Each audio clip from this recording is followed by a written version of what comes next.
We're back talking season 11, episode 21 of The Walking Dead. I think I've done like 4 or 5 intros for this video because I don't know how to say season 11, episode 21, and then call it Outpost 22.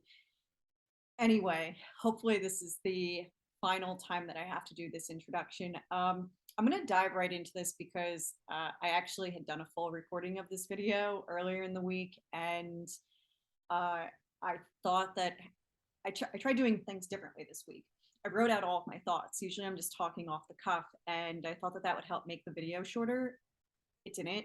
It made it longer. It made it about 30 minutes, and it looked like I was kind of reading half the time. I thought that it looked less organic. I just didn't like it, so I'm just recording it all over again. And maybe I'm gonna cut out some of the stuff from the earlier recording. I'm just going to jump right into it. I am going to look at like what I wrote because I really liked some of the stuff that I wrote. It was just me like writing a journal entry basically as I was doing my second watch through of the show ahead of Sunday's airtime. I will warn you that I'm probably going to break this video at some point because I have to go and pick up dinner. I'm sorry, not to be awkward, but I'm going to jump right into it. So the episode starts off with Maggie, Father Gabriel, and Rosita in the back of the Commonwealth vehicle. The way that this episode opened, it reminded me immediately, and I don't know if anyone else thought this, it reminded me of Maggie from earlier in season 11 when she was in the subway car with everyone and she was telling them about how she would do anything to protect herself and to protect Herschel, her son. And she told like this really dark story about like these people who came after her. And I thought that that was supposed to be like a minor callback to this moment because we saw that her and Herschel were separated. I was actually wondering if the blood that we saw on the ground last episode with that Carol spotted, I was wondering if that was from Maggie or Herschel because we kind of see them separated on that ground. But I thought that we saw Maggie be the person who woke up and broke Gabriel free of his ties because we already know from earlier in season 11 that Maggie is someone who she's a mama bear who will do anything to get back to her son. I also just really love the emphasis in the past few episodes, just the emphasis on our group's women being some of the strongest survivors of the group. Last week we saw Carol being the one who saved Daryl, and she took out Lance.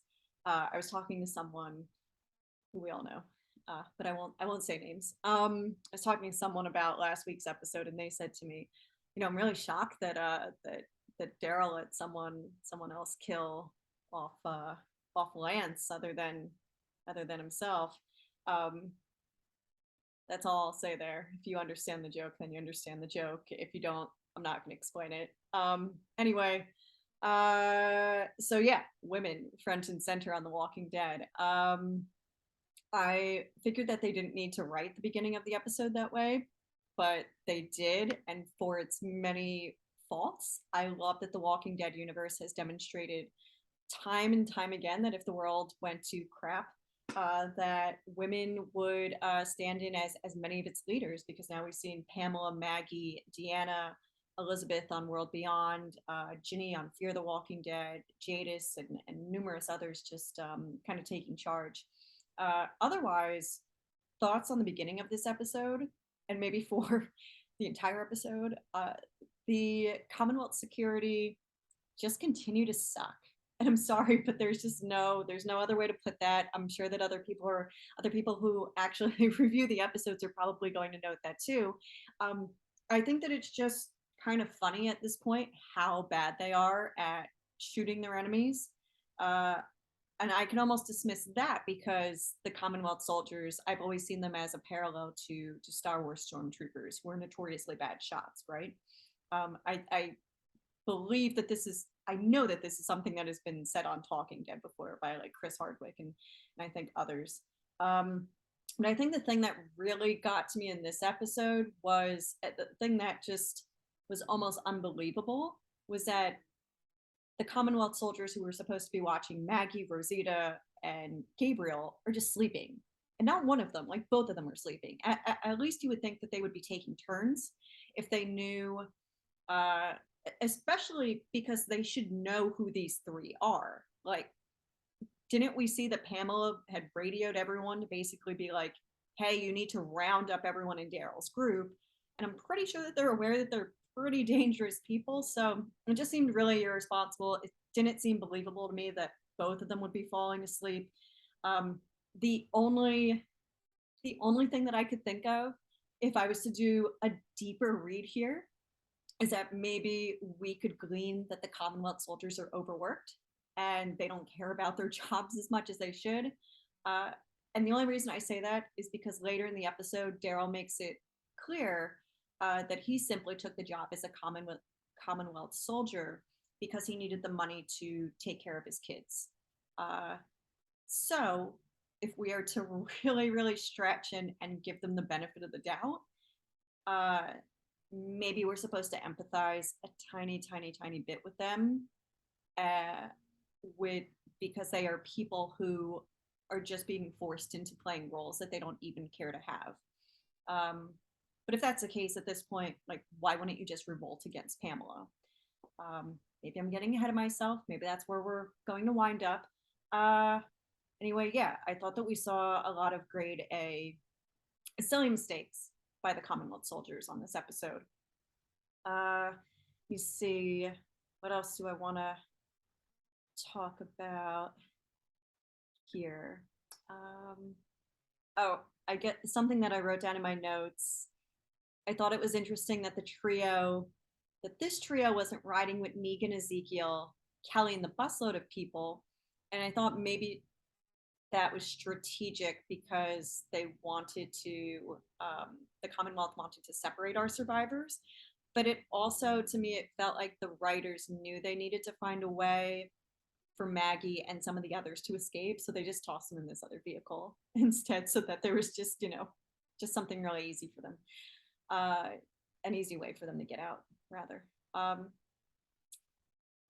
Skipping ahead, after the theme song played, I I don't know, the scene with Gabe and Rosita waking up on the ground was just really weird to me. I don't know if that felt that way to anyone else.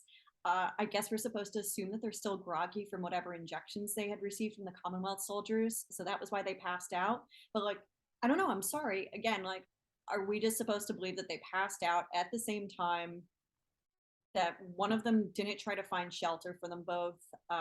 That just seems like such a silly rookie mistake, like this late in the game, this late in the show. I'll also just quickly say that, well, two things. One, we're supposed to believe that they fell asleep in the middle of nowhere in the forest and no walkers came and just like bit them or killed them. Like, they waited until morning. That was miraculous. And then two, I thought the whole scene with Rosita's dislocated arm felt like that came out of nowhere. I didn't feel like we needed that in this episode. I wasn't sure like when or how that happened. If that happened because from when she fell off the truck, did that happen earlier? It just seemed really randomly placed. I was glad that we got a scene between Rosita and Gabriel, because I just felt like we really needed some closure between those two.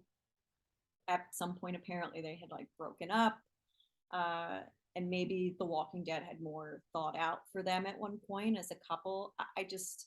I never really felt like we needed to see Rosita with another partner on The Walking Dead after seeing her with Abraham and then shift over to Sadiq. I didn't think that we needed to keep throwing Rosita with people. So I'm glad that she's kind of like on her own right now, but I'm also glad that there was at least this little scene between Gabriel and Rosita. I think I am going to break right here, go grab some food, and then I'm going to come back and get to it. And honestly, I feel like I'm barely even through half of what I want to say about this episode. So we're back. Okay, so maybe the rest of this won't be as long as I thought it was going to be.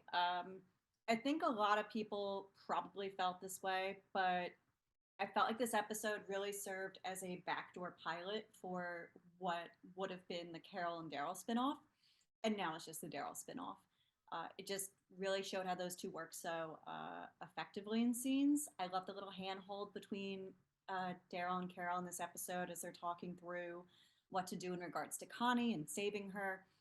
Daryl obviously wants to go and just get her because he's thinking about the cave-in and when they thought that they lost her, and you see that Carol really effectively grounds him, sets him straight, doesn't let him do anything impulsive, and I fear that that's something that may be missing on this upcoming Daryl series without Carol.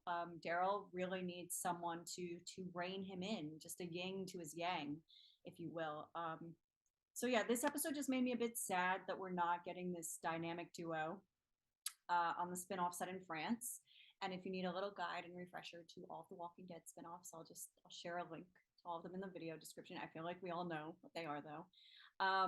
This episode also made me wonder if Designation 2, I'm not sure if it was like a mystery place where Connie was being sent off to, or if they were calling her Designation 2. But I was wondering if that's something that's going to happen to Daryl, if he may wind up where Connie was supposed to get sent by the show's end. And maybe that's how he gets sent to France. Probably not, but that was just a thought, since it was noted on on this episode on 21 that people who go to Designation 2 or who were labeled Designation 2, they haven't been seen again. I also felt like this episode was kind of serving as a means to set up the Walking Dead Dead City, previously titled Isle of the Dead, which was a name that I loved. And that's the Negan and Maggie spinoff that's coming in spring 2023. We learned that Maggie's son, as I said at the top of this, Herschel, has been ripped from her. We see Negan's wife, Annie, separated from him. I'm going to assume, and maybe I'm wrong, but it feels likely as of this episode that Negan and Maggie are going to reluctantly join forces to either save one or both of them. I feel like that's what we assume the show is heading towards. I think the only problem with my theory here, and I guess we'll know this by the time that this video is live, I could have sworn that Annie was seen with Negan on the coming attractions for next week's episode, or for episode 22, which people will have watched by now. Again, I'm not allowed to review the episodes until they are on TV. But as far as I know, neither the actors for Herschel nor Annie have been seen filming for Dead City, or were seen filming for Dead City, unless they were doing a really spectacular job of keeping them under wraps. And then there is the chance that Negan and Maggie may just be searching for Herschel on the show. I'm really hoping that the show doesn't kill off Annie, and that's something that I think that I've had thoughts about. I've seen other chatter about it online. But I guess I'll just wait until next week to say more on that, maybe. So, yeah, I think that the spin-off discussion was where some of my issues where 1121 got me, because I just felt like, and I'm just becoming a broken record every time I do one of these videos, but I just feel like the final episodes are really serving to set up spin-offs instead of servicing what we've been told in marketing, at least for this final season. We've been told that these final 8 episodes are what the show has always been building towards. And watching this episode especially, I was kind of just like, come on,